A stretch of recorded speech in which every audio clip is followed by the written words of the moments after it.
আজকে আপনাদেরকে দেখাবো কিভাবে রিসার্চ বাজার অ্যাপস ডাউনলোড করবেন এবং ইনস্টল করে অ্যাকাউন্ট করবেন। ফার্স্টে আপনাদেরকে যেতে হবে প্লে স্টোরে গিয়ে রিসার্চ বাজার লিখে সার্চ করবেন। রিসার্চ বাজার লিখে সার্চ করলে এই যে যে অ্যাপসটা আসছে রিসার্চ বাজার, এটা প্রথমে ইনস্টল করতে হবে। ডাউনলোড হতে কয়েক সেকেন্ড সময় লাগবে। ইনস্টল হয়ে গেলে তারপরে এই যে ওপেন অপশন আসবে, ওপেনে ক্লিক করবেন। ওপেনে ক্লিক করার পরে এরকম একটা পেজ আসবে। এই পেজে আসার পরে এখানে লেখা আছে রেজিস্টার এ নিউ অ্যাকাউন্ট, এইখানে ক্লিক করতে হবে। করার পরে এইখানে যেখানে নাম আছে এখানে আপনার নাম দিবেন। আমি একটা নাম দিয়ে আপনাদেরকে দেখাচ্ছি।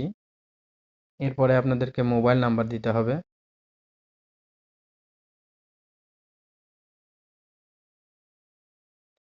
একটা মোবাইল নাম্বার দিলাম। এইখানে একটা মেইল অ্যাড্রেস দিতে হবে।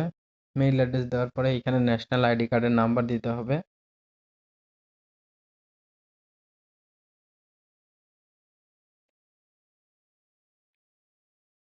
তারপরে আপনাদের এনআইডি অনুযায়ী এইখানে জন্ম তারিখ, তারপরে মাস, সাল সিলেক্ট করে দিবেন। এইভাবে কম বেশি করতে পারবেন।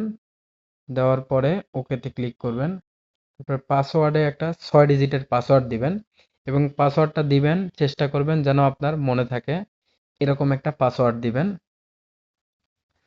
আমি আমার নাম্বারের লাস্টের যে 6 ডিজিট এইখান থেকে কপি করে নিচ্ছি।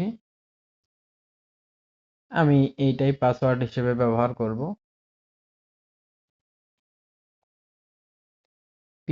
পিনেও সেম আমি ব্যবহার করলাম।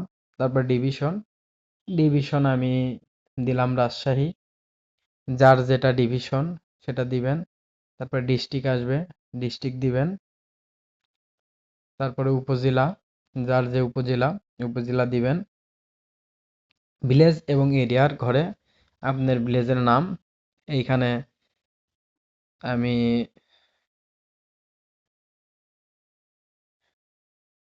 দিলাম। তারপর হাউজের এইখানে অনেকের হাউস নাম্বার থাকে, হাউস নাম্বার, পাড়া, মহল্লা এরকম একটা কিছু থাকলে সেটা দিবেন। হাউস, এক্সাম্পল হাউস হিসেবে দিলাম হাউস নাম্বার 32। আচ্ছা, এইখানে দেখেন অনেকগুলো অপশন আছে, ডায়মন্ড, ভিআইপি, গোল্ড, সিলভার এবং রিটেলার। আপনার এই উপরের অ্যাকাউন্টগুলো করতে টাকা লাগবে। প্রথমে রিটেলার অ্যাকাউন্ট করবেন, এটা সম্পূর্ণ ফ্রি। এই যে রিটেলার লেখা এখানে ক্লিক করবেন। ক্লিক করার পরে এই যে রেজিস্টারে নিউ অ্যাকাউন্টে ক্লিক করবেন। আপনাদের অ্যাকাউন্ট অলরেডি হয়ে গেছে। এখন অ্যাকাউন্ট হয়ে যাওয়ার পরে লগ ইন করার জন্য আপনার যে অ্যাকাউন্ট নাম্বার দিয়ে অ্যাকাউন্ট করেছেন সেই নাম্বারটা এখানে দিবেন। আর যেটা পাসওয়ার্ড দিয়েছেন পাসওয়ার্ডটা এখানে দিবেন। তারপর লগ ইন অপশনে ক্লিক করবেন। আপনার অ্যাকাউন্ট এই যে এখানে টার্ন অন, এখানে একটা ইয়ে করবেন, অ্যালাউ দিবেন। আপনার অ্যাকাউন্ট অলরেডি হয়ে গেছে। অ্যাকাউন্ট হয়ে গেলে আপনার এই যে ট্যাপ টু ব্যালেন্স, অ্যাকাউন্ট হয়ে গেছে। এরপর অ্যাড ব্যালেন্সে গিয়ে আপনি ব্যালেন্স নিতে পারবেন।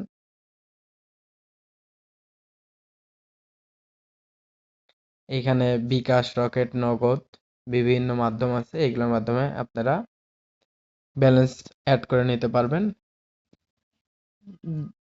এক্সাম্পল হিসেবে আমি দেখাচ্ছি, এই যে নগদ পার্সোনালে ক্লিক করলাম, করার পরে আমি 100 টাকা ব্যালেন্স নিব। এইখানে 100 সিলেক্ট করলাম, করার পর নেক্সট করলাম। এইখানে যে নাম্বারটা আসবে, এই যে প্রাপক নম্বর হিসেবে নম্বরটা আছে, এই নম্বরে টাকা পাঠায় এখানে ট্রানজ্যাকশন দিয়ে ভেরিফাই করলে আপনার ব্যালেন্স অ্যাড হয়ে যাবে। আশা করি বুঝতে পারছেন।